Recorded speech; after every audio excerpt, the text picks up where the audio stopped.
Good afternoon. आज मी तुम्हाला दाखवणार आहे माझ्या आजी सासूबाईंच्या मैत्रिणीची पाठारे प्रभूंची रेसिपी, ज्याचं नाव आहे रावसाहेब. रावसाहेब हे नाव का पडलं असेल याची कल्पना काही मला नाही आहे, पण आम्ही याला रावसाहेबच म्हणतो.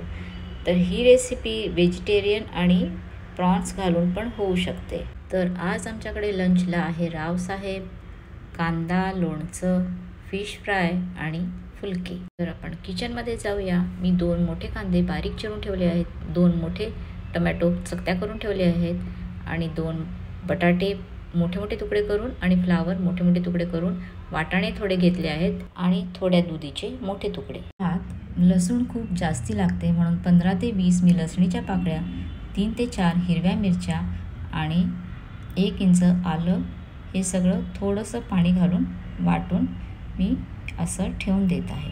जाड बुडाच्या पातेल्यामध्ये आता मी 4-5 चमचे शेंगदाण्याचं तेल घातलं आहे आणि यात भरपूरसा हिंग घालत आहे आणि त्याच तेलात मगाशी कापलेल्या कांद्यापैकी थोडा 2-3 चमचे कांदा मी फोडणीला घालत आहे. तेलात चांगला परतवून कांदा गोल्डन ब्राऊन झाला की उरलेला कांदा त्यात आता घालायचा. तर आता हा घातलेला कांदा गुलाबी होईस्तोपर्यंत नरम करून घ्यायचा. कांदा नरम झाला की मगाशी वाटलेली चटणी त्यात घालून छानशी परतवून घ्यायची. चटणीचा कच्चेपणा निघून गेल्यावर त्यात मोठ्या मोठ्या चिरलेल्या भाज्या घालायच्या. पाठारे प्रभू लोक मोठ्या मोठ्या भाज्या चिरून घालतात, यात नवलकोलसुद्धा घालू शकतात. आता यात भाज्या डुबतील इतकं पाणी घातलं आहे आणि ते शिजायला ठेवून मी 1 ते 1.5 वाटी खोबरं वाटायला घेत आहे. ते छान बारीक वाटून झाल्यावर मी यात वाटाणे घातलेत शिजलेल्या भाज्यामध्ये आणि बारीक वाटलेलं खोबरंसुद्धा घातलं. हे मटार माझ्या फ्रीझरमधले असल्यामुळे त्यांना शिजायला खूप वेळ लागत नाही आणि ते हिरवे राहतील म्हणून मी लास्टला घातले.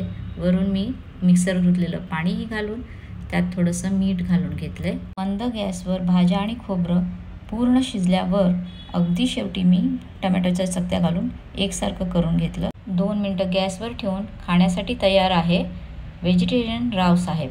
जे प्रॉन खातात त्यांच्यासाठी मी आता थोडेसे तेलावर प्रॉन्स फ्राय करून घेत आहे. थोडंसं व्हेजिटेरियन रावसाहेब बाजूला काढून मी बाकीच्या रावसाहेबमध्ये हे प्रॉन्स घालत आहे. मग 2 मिनटं बारीक गॅसवर शिजवून हे खायला तयार आहे. आमच्या घरी सर्वजण फूडी असल्यामुळे अशा नवीन आणि ऑथेंटिक सर्व तऱ्हेच्या रेसिपीज नेहमी बनत असतात.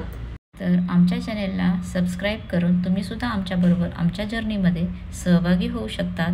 ही रेसिपी जर आवडली असेल तर कमेंट करून नक्की कळवा, लाईक करा, शेअर करा.